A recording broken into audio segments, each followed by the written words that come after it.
Hola amigos de Estado de Alarma, estoy encantada, especialmente feliz, si me permiten ustedes comentarles cuáles son mis preferencias, porque César Vidal, una persona a la que admiro muchísimo, comienza hoy sección con nosotros desde el Imperio. ¿Qué tal, César? Muy bien, encantado de estar aquí, encantado de que Dios mediante esto sea semanal y encantado todavía más de que la persona que va a interlocutar conmigo seas precisamente tú. Pues es recíproco, ya habrán visto ustedes que hay alguna sección o algún programa puntual a lo largo de este tiempo con don César Vidal, que he tenido la suerte de conducir, o bueno, de conducir no, de acompañar y bueno, esto ya va a pasar a formar parte de algo regular y es mucho más formal, es una especie de matrimonio, de los únicos con los que quizá puedo estar de acuerdo. César, hoy yo creo que habría que comentar lo que ha sucedido, lo que sucedió en el Congreso con, cómo no, el PSOE apoyando de nuevo a su socio, a Podemos, a pesar de que Iglesias anda filtrando conversaciones con Pedro Sánchez las de Pablo Casado, diciendo o refiriéndose a esa comisión de investigación que acaba de ser tumbada sobre la financiación irregular de Podemos por Esquerra, Bildu y el PNV y el PSOE, que ya no tiene ningún recato y que ha dicho hoy a través de su portavoz, la más lista, parece, quizá refiriéndose a su propia Neurona, que lo de Neurona, esa agencia chavista de Monedero que trabaja con el chavismo y con el partido político Podemos, va a quedar en nada, a pesar de que la Fiscalía Provincial de Madrid ha dado luz verde y ha dicho que hay indicios racionales suficientes para la perpetración de un hecho delictivo. Estamos hablando de más de 300.000 euros. Vamos a ver, yo no sé a quién se le ocurrió llamar al invento neurona, es una cosa que es que invita a la chanza y a la guasa, ¿no? Porque es para decir, efectivamente, neurona tienen una en Podemos y se la van pasando, aunque es una neurona muy lucrativa, pero parece que solo una, ¿no? Bromas aparte, la verdad es que esto es un caso muy bochornoso, que yo me temo mucho que al final tiene dos derivadas que son muy delicadas y muy sensibles para la situación en España. La primera derivada es que al final es muy posible que quien acabe haciendo justicia con todo esto sea la justicia extranjera. Es verdad que hay una resistencia enorme de los implicados en el asunto a que esto lo acabe finalmente dirimiendo un tribunal, por ejemplo, norteamericano, porque aquí no van a valer componendas, aquí no va a haber un fiscal general del Estado o una fiscal general del Estado diciendo esto nos investiga, aquí no va a haber manera de decirle al juez, hombre, si quiere usted ascender, mire para otro lado y cierre el asunto, aunque sea en falso, y efectivamente esa es una derivada peligrosa. Yo estoy convencido de que más tarde o más temprano la gente de Podemos va a acabar siendo encausada por tribunales en Estados Unidos, pero eso es algo que seguramente no va a suceder en los próximos 6 meses o quizá ni siquiera en el próximo año. Esa es la primera derivada, para mí muy importante, porque lo que es un tema que siempre ha sido internacional, pero que muchos en España lo ven como un problema local, desde luego quedaría muy claramente establecido como un problema internacional, que es una dictadura asesina, como es la dictadura venezolana, financiando a las gentes de Podemos. Se puede decir, si alguien quiere entrar en un matiz y decir, bueno, eran los dirigentes y no era Podemos. Bueno, no tengo ningún problema. A mí me consta que los dirigentes de Podemos no parece que sea gente especialmente escrupulosa a la hora de manejar el dinero que le viene de fuera. Segunda cuestión que es enormemente importante, y es los que ayudan a esa impunidad ansiada, yo creo que hasta suplicada en los pasillos por parte de Podemos. Bueno, pues tenemos a los malos de siempre, es decir, a Bildu ETA, a la Esquerra independentista y, por supuesto, como no podía ser menos, al PNV, que siempre está del lado del mal. Es decir, no ha habido una ocasión a lo largo de la historia en la que puedas decir que el PNV ha estado en el lado del bien y además de forma decisiva. Incluso cuando asesinaron al pobre Miguel Ángel Blanco, resulta que el PNV iba en las manifestaciones, pero ya se reunía a darse besos con ETA porque efectivamente se daban cuenta del impacto que sobre el Partido Nacionalista Vasco podía tener este miserable asesinato de los etarras. Y el primer aspecto es ese. Pero el segundo aspecto, que para mí es más importante, a fin de cuentas, pensar que Bildu, ETA, que el PNV, que la Esquerra van a estar en el lado de la justicia, la transparencia y el bien, vamos, eso es pedirle peras al olmo, es el elemento del Partido Socialista apoyando todo esto. Porque en teoría el Partido Socialista se crece con el mengue de Podemos. En teoría al Partido Socialista le interesaría mucho que quedaran expuestas públicamente las vergüenzas de Podemos, de tal manera que pudiera recuperar ese territorio que la derecha le entregó a Podemos precisamente para disminuir al Partido Socialista. ¿Por qué el Partido Socialista, que siempre que puede le lanza un pellizco de monja a Podemos, en este caso concreto lo que le ha lanzado es un capote? Pues muy claro, porque la dictadura venezolana tiene más vinculación con el Partido Socialista que con Podemos. La gente de Podemos eran los pobres desgraciados, los pobres profesorcillos que no podían aspirar a ser titulares en la vida, que se fueron a la revolución porque en la revolución daban dinero. Y ahí aparecía Monedero, y ahí aparecía Errejón, y ahí aparecía sobre todo Pablo Iglesias diciendo unos disparates que los ves ahora y te asusta. En aquel entonces no asustaba porque Pablo Iglesias no era nada ni nadie y por supuesto la gente no se enteraba. Era uno de tantos españoles raros por el mundo. Pero el Partido Socialista sí que ha tenido una vinculación con el chavismo importantísima. Permíteme que recuerde algunos botones de muestra, porque si empezamos a hablar de la vinculación del Partido Socialista con la dictadura de Chávez, bueno, nos da para esta entrega y las de las próximas semanas. Pero recordemos que, por ejemplo, el ministro Bono, que siendo ministro de Defensa decía que él prefería que lo mataran a matar, algo muy propio de un ministro de Defensa, y del suicidio de cualquier ejército que se dedique a la defensa de cualquier nación, iba a decir casi en cualquier mundo o universo, vendió a la dictadura de Chávez material militar que estaba totalmente bloqueado porque era un material militar que derivaba de Estados Unidos y sobre el cual pesaba una orden de embargo. Y a pesar de que había un embargo y no se le podía vender a la dictadura venezolana, pues Bono, con un par, decidió que efectivamente se lo vendía. Recordemos que en la época en que Raúl Morodo, antiguo delfín de Enrique Tierno Galván en el Partido Socialista Popular, luego integrados todos en el Partido Socialista, en la época en que era ministro de España en Venezuela, se dedicó a hacer unos negocios entre los cuales presuntamente estaría el blanqueo de dinero de jerarcas del régimen chavista, y eso está en estos momentos subyúdice y parece que salpica a la mujer de Morodo y al propio hijo de Morodo. Y recordemos sobre todo, porque yo creo que esto es de lo más grave, el hecho de que Zapatero se convirtió hace años en el palanganero de la dictadura chavista.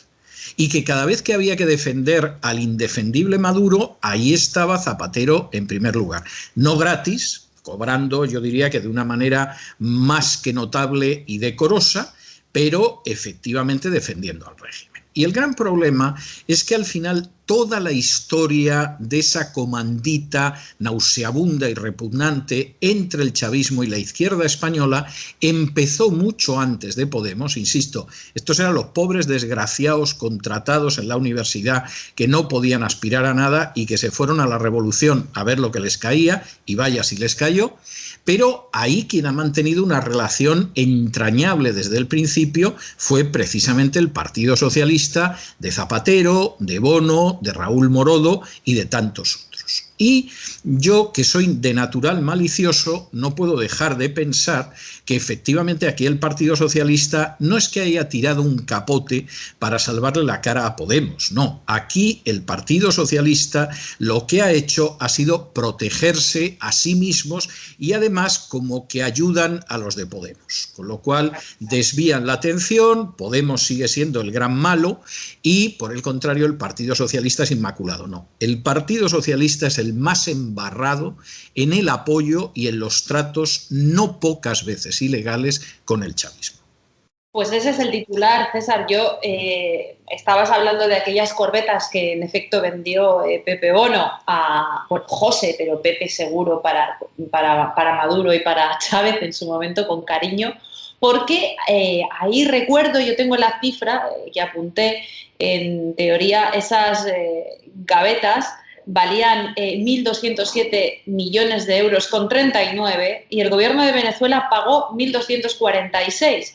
Luego ahí hay alrededor de 39 millones de euros que no se sabe dónde han ido a parar, ¿no? ¿Qué se hizo de esos casi 40 millones de euros? Pues no lo sé. Pero esto me hace recordar que leyendo las noticias hace unos días descubrí que en Radio Televisión Española, como comentaristas políticos, van a contratar a Montoro, a Bono y a Leire Pagín, que son una especie de trío calaveras de la inmundicia política española. Pero que yo lo comprendo, porque con una televisión más controlada que nunca por el gobierno de turno, en este caso el gobierno socialcomunista que preside Pedro Sánchez, es que son ideales. Es decir, cualquiera que en un momento determinado pues diga que le va mal la economía, ¿quién mejor que Pepe Bono para explicar cómo de un salario, hombre, suculento, pero tampoco excesivo como el que él tenía como presidente de Castilla-La Mancha, ha conseguido tener un fortunón? Y ha podido comprar inmuebles, tener una hípica, en fin, lo de Bono yo creo que es de premio Nobel de Economía. En una época de crisis económica como la que afronta España, pocas personas mejor que Bono pueden dar lecciones de cómo manejar un patrimonio modesto para convertirse en multimillonario, ¿no? ¿Quién mejor que Montoro para cada vez que la gente proteste porque suben los impuestos, porque la deuda es inmensa, decir, hombre, pero no le echen toda la culpa a Sánchez, porque el que más ha aumentado la deuda en este país a lo largo de su historia después de Felipe II he sido yo, que me encontré una deuda de un 60% del Producto Interior Bruto que dejaba Zapatero y dejé una deuda del 130%. O quién mejor también que él para justificar cualquier subida de impuestos, porque subió los impuestos más de lo que estaba en el programa de Izquierda Unida del Partido Comunista de España. Y quién mejor que él para justificar los parados, que solo en su primer año al frente del Ministerio de Hacienda dejó 2 millones de parados más y provocó la quiebra de decenas de miles de pequeñas y medianas empresas. O sea, yo comprendo que Montoro haya salido de la cripta donde debe de descansar todas las noches y haya dicho, encantado, hoy al debate encantado. Y entonces cada vez que alguien señale una catástrofe, pues Montoro puede decir tranquilamente, y yo hice más. Y todo el mundo se va a quedar contento. De Leire Pagín, que yo el único mérito que le he descubierto es que de perfil es clavada a Felipe González. Es decir, tú pones de perfil a Leire Pagín y pones de perfil a Felipe González y salvo por el color del cabello no distinguirías quién es quién, o por el puro, si Felipe está fumando. Bueno, es un ejemplo de cómo se puede ser una absoluta nulidad y acabar pasando por los más altos destinos, porque abandonó el Ejecutivo en España y le buscaron un exilio dorado en Naciones Unidas que ha disfrutado durante años y que, por supuesto, pagamos los españoles muy caro. Entonces, yo creo que va a haber cosas entretenidas este curso, ya viendo el trío que ha fichado Radio Televisión Española en los medios de comunicación esta temporada. Podemos esperarnos, yo diría que todo, pero no al 100%, al 120%. Te confieso que lo del fichaje de este plantel acabo de conocerlo por ti, porque no tenía ni idea, pero bueno, para que sepan nuestros espectadores qué es lo que deben de ver, por ejemplo, este canal, para librarse de medios como estos o medios nacionalizados en los que lo mejor que te puede pasar es ver a Elisa Beni, a Cristina Fallarás y a Esther Palomera y compañía, ¿no? Desde luego, los que no vamos a ir vamos a ser nosotros durante un larguísimo tiempo. Eso lo puedes dar por seguro. Yo, si por larguísimo tiempo entiendes per secula seculorum, es decir, por los siglos de los siglos, seguramente es una definición bastante correcta, ¿no? Pero, evidentemente, ver a esta gente en un momento determinado, analizando situaciones, Y Montoro, que yo estoy convencido de que le persigue la angustia porque teme que el juez llame a su puerta cualquier día, y el juez siempre llama 2 veces, como pasaba con aquella novela negra en la que era el cartero el que llamaba 2 veces. Bueno, Montoro lleva meses intentando aparecer, vamos, hasta en las historietas de Mortadelo de Francisco Ibáñez, para que parezca que todavía está en la pomada, y yo estoy convencido de que lo hace porque tiene miedo de que en algún momento el juez llame a su puerta, como ahora mismo está llamando a la puerta de Cospedal y a la puerta de ese desastroso ministro del Interior, que peor no lo pare madre, que se llama Fernández Díaz, y que, por cierto, tú estabas hablando con él sobre la amenaza del terrorismo de ETA y te empezaba a hablar de las apariciones de la Virgen, lo cual hay que reconocer que tiene eso aquel. O te contaba cómo tenía un ángel que al parecer se llama Marcelo, que era el que lo aconsejaba y lo acompañaba, lo cual hace pensar que debía ser un ángel caído de la corte de Lucifer, porque visto cómo lo hizo a lo largo de su mandato, evidentemente un ángel bueno no podía ser. Bueno, pues si el juez ha llamado ya a la puerta de Cospedal y de Fernández Díaz, Montoro, yo mucho me temo que tiene la angustia y el pavor de que algún día el juez llame a su puerta y tiene que salir. Y lo vamos a tener precisamente en esas tertulias, desde luego incomparables desde cualquier punto de vista de Radiotelevisión Española, porque una tertulia en la que esté Leire Pagín, José Bono y Cristóbal Ricardo Montoro, es que de verdad es difícil de superar, ¿eh? Yo creo que salvo en esas películas de los años 60 que salía Frankenstein, el hombre lobo y Drácula todos juntos, no se ha visto una reunión de horrores así en televisión desde hace mucho tiempo. Lo que pasa es que luego huyes de Radio Televisión Española y dices, bueno, voy a buscar un medio teóricamente de derechas, y te vas a COPE y te encuentras con la asesora de Rajoy y el nuevo fichaje estrella, y con otras estrellas socialdemócratas que están en los platos de televisión, y que la verdad es que no te dan muchísima esperanza. Hombre, yo de COPE conozco algo, y vamos a ver, si alguien piensa que COPE defiende principios morales, bueno, le voy a decir que los Reyes Magos son los padres y ya le he hundido, porque los 2 grandes mitos en los que creía son falsos, ¿eh? Y COPE no ha tenido principios morales, ha tenido ocasionalmente gente con principios morales que estaba en la escudería de COPE. Y COPE es una de las porras que utiliza la Conferencia Episcopal para golpear al poder y poder mantener el poder y el dinero. No es otra cosa. Y eso hace que COPE vaya muchas veces en contra de los principios católicos que se supone que tendría que defender. La línea editorial ahora mismo de COPE es que Kamala Harris es fantástica y Joe Biden más. Entonces, gente que son partidarios del aborto, de la ideología de género, de todo lo más nauseabundo que se pueda imaginar, resulta que la línea editorial, y además te lo dicen, es que es un gran avance para la armonía racial, la paz, etcétera. La armonía racial, la gente que se está apoyando en los antifas y en el Black Lives Matter y en las agresiones y la violencia que no paran de darle votos a Donald Trump, porque el norteamericano medio suele ser persona de ley y orden, y evidentemente esto es intolerable. Bueno, pues Biden, que es lo que es, pero eso sí, es católico, hay que reconocerlo, y Kamala Harris, que es lo que es, bueno, son lo mejor de lo mejor, porque entra dentro de esa línea de la cadena COPE.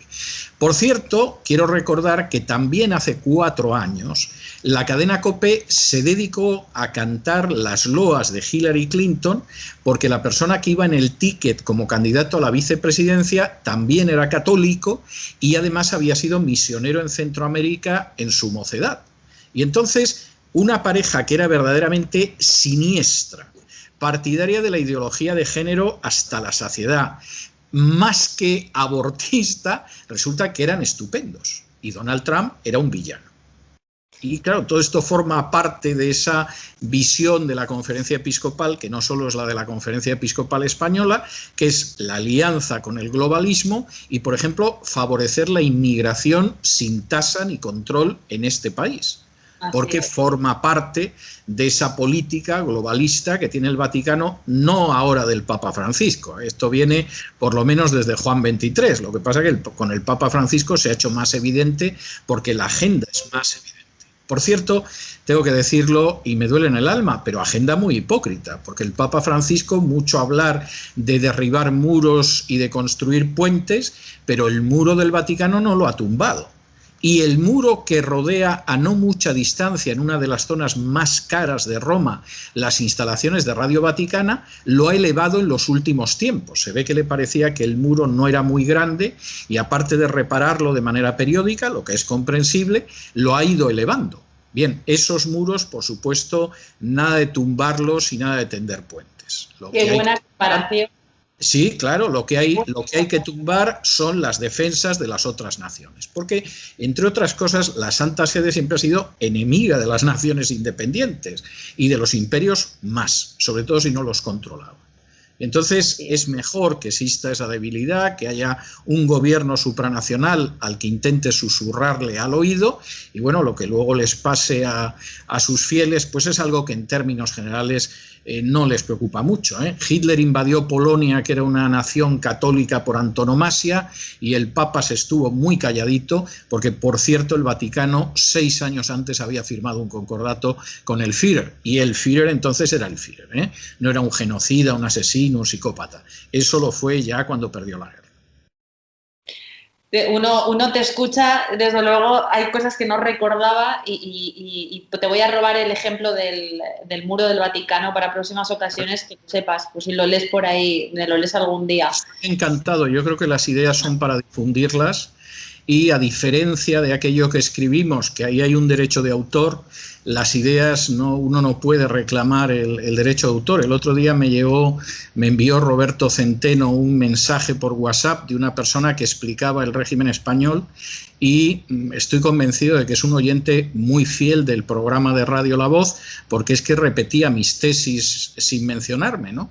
Y personalmente no me importa, me parece muy bien. Yo creo que las ideas están para que se difundan y para que la gente reflexione con ellas. Bueno, es los daños colaterales de ser maestro. Evidentemente hay gente que absorbe eso y lo utiliza en beneficio propio y en beneficio de la colectividad también, lo cual no está nada mal en vista de cómo está esta colectividad.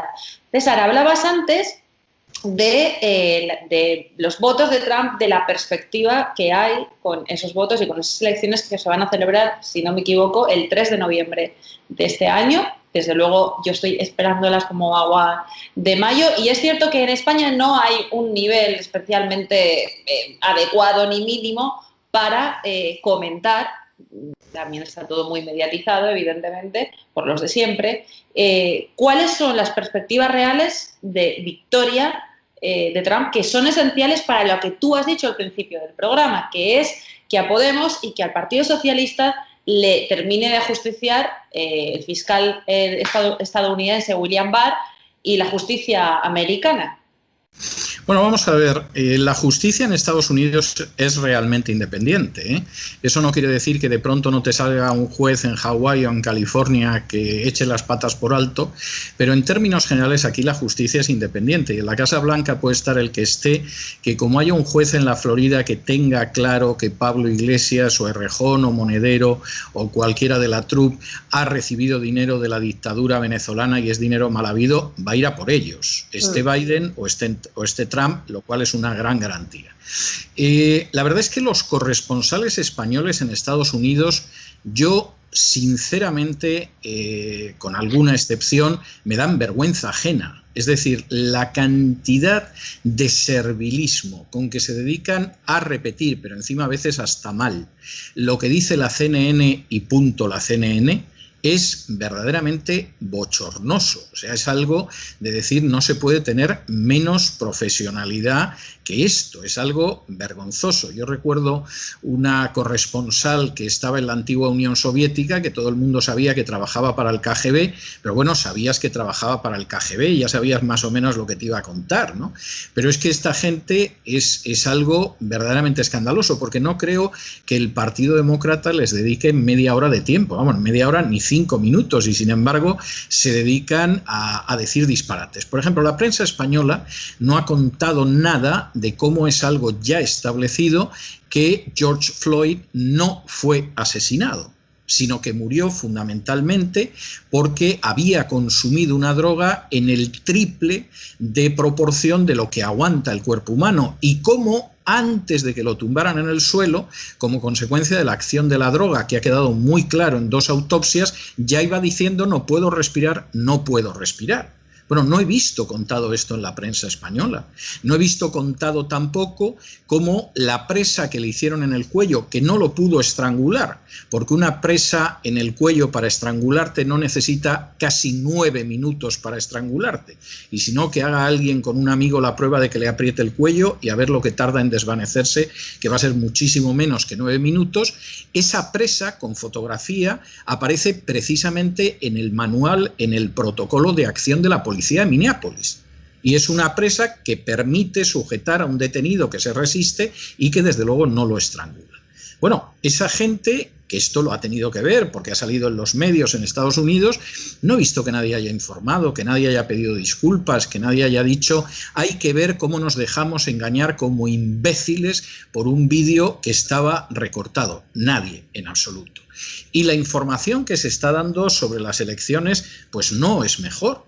Es decir, casi nadie ha contado cómo el pobre Joe Biden el otro día se quedó dormido en medio de una entrevista televisiva, que fue patético. Casi nadie cuenta la historia que tenía Kamala Harris, y que cuando Tulsi Gabbard, que por cierto es una congresista demócrata por Hawái, bastante a la izquierda, la sacó una noche durante un debate de las primarias del Partido Demócrata, bueno, Kamala Harris se estaba retirando un poco más de 24 horas. Bueno, pues esto al parecer los corresponsales españoles en Estados Unidos también lo desconocen, porque no se han molestado en seguir los debates del Partido Demócrata. Es algo penoso. ¿Cómo estamos en las elecciones a día de hoy? Pues en estos momentos las elecciones, yo diría que hay un 80% de probabilidades de que Trump sea reelegido. ¿Trump puede perder la reelección? La puede perder, pero fundamentalmente para que la pierda tendría que darse alguna de estas 3 posibilidades. Primero, que pierda los debates con Biden, pero anda que no han tardado los demócratas en conceder que haya debates. De hecho, Nancy Pelosi, que es la jefa de la mayoría demócrata en el legislativo, bueno, no paraba de decir que Joe Biden no debía de conceder debates, cuando al final hasta gente de Hollywood como James Booth dijo si no va a un debate es que es un cobarde o que está tarao, y en cualquiera de los casos no puede ser presidente.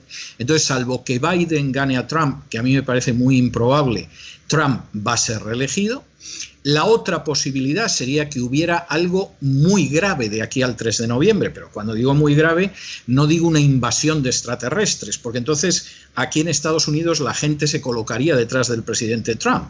Es decir, tiene que ser algo, pues no sé, la quiebra de Wall Street, algo de ese tipo, que efectivamente descoloque mucho la situación de Trump, o que le roben las elecciones mediante el voto por correo en algunos estados. Y en estos momentos, para que nadie piense que es que soy un conspiranoico, en el estado de Pensilvania, que es uno de los estados que más compromisarios aporta más de una veintena, los demócratas ya han cambiado la ley del voto por correo para que pueda votar hasta doña Manolita a Joe Biden, lo cual es como mínimo, en fin, teniendo en cuenta que Kennedy llegó gracias a un fraude electoral a la Casa Blanca, pues en fin, no es para estar muy tranquilo en ese sentido. Pero si la votación es limpia, si no se produce un desplome de Trump en los debates, que francamente cuesta creerlo, o no hay una gran catástrofe nacional, lo suyo es que el 3 de noviembre Donald Trump sea reelegido. Y esto es tan claro que cualquiera, que el fraude, por ejemplo, puede ser un factor importante, que Hillary Clinton ya le ha dicho a Joe Biden que no conceda la victoria la noche electoral. Es decir, salvo que sea algo tan aplastante que no te queda más narices, que como haya duda en algún estado, que no conceda la victoria, a ver si conseguimos darle la vuelta y a este por 2, 3, 10 compromisarios le birlamos la reelección y la permanencia en la Casa Blanca. De manera que las elecciones son interesantes y yo sobre todo estoy muy interesado en ver los debates entre Biden y Trump, porque es que francamente yo espero que Biden le den algún estimulante, porque este es capaz de quedarse frito mientras Trump lo machaca al otro lado del ring. queda poquísimo más de mes y medio. Yo también tengo unas ganas enormes porque la verdad es que yo creo que nos jugamos muchísimo. ¿Tú crees que la violencia creciente que sí que estamos viendo en la calle por parte de los de siempre, esto está beneficiando a Trump? Sí, y esto además está inquietando mucho al Partido Demócrata porque está incrementando mucho el voto negro de Trump. Es decir, en las últimas elecciones Trump tuvo el 8% del voto negro. Aún así, los demócratas estaban muy enfadados porque no comprendían que un 8% de los negros hubiera votado a Trump, porque se supone que los negros tienen que votar demócratas sí o sí. Lo han hecho así desde los años 60, no antes, pero esa era la idea. Pero en una de las encuestas habituales de hace aproximadamente un mes, Donald Trump tenía un 49% de aceptación entre los negros, lo cual era muy inquietante. Es decir, el voto negro, en estos momentos hay muchos dirigentes negros, muchas comunidades negras que están pidiendo el voto para Donald Trump y que además se presentan como hartos de la manipulación, de la utilización, del sobeteo al que ha sometido a la minoría negra el Partido Demócrata desde hace mucho tiempo. Hay que tener en cuenta, y yo creo que con esto casi vamos a acabar, pero lo tengo que explicar, que ya en los años 90, Jesse Jackson, que yo creo que no es el fruto mejor de la época de Martin Luther King, pero ha sido uno de los que más ha durado, llegó en su momento a concebir lo que se llamó la doctrina del arco iris, que no tenía que ver en ese momento con el movimiento gay, sino que era la idea de que si sumábamos el voto negro, el voto hispano, posiblemente el voto gay y el voto feminista, pero esto era menos importante, y un número suficiente de blancos imbéciles, aunque los llamaban de otra manera, tampoco creas que mucho más cariñosa, pero bueno, la idea es que si nos sumamos nosotros y un cierto número de blancos, evidentemente ganamos. Y como esto se hizo realidad, o al menos dio la apariencia de hacerse realidad con Obama, esa coalición del arco iris estaba muy crecida. Cuando a Obama lo reeligieron, ya no te quiero ni contar. Bueno, odian a Donald Trump, porque Donald Trump ha sido la excepción y ha sido la afirmación de decir, mire usted, esto de la coalición del arco iris funciona cuando funciona, pero eso de que esto va a funcionar eternamente, ni lo sueñe. Y tengo que decir que aunque hay un sector de la población hispana, un sector de la población negra, incluso homosexuales, que apoyan a Donald Trump para la reelección, bueno, hay comentarios tremendos. Esta mañana me he desayunado con un hispano diciendo que no podía permitirse que los blancos ganaran en Estados Unidos y la victoria de los blancos era Donald Trump.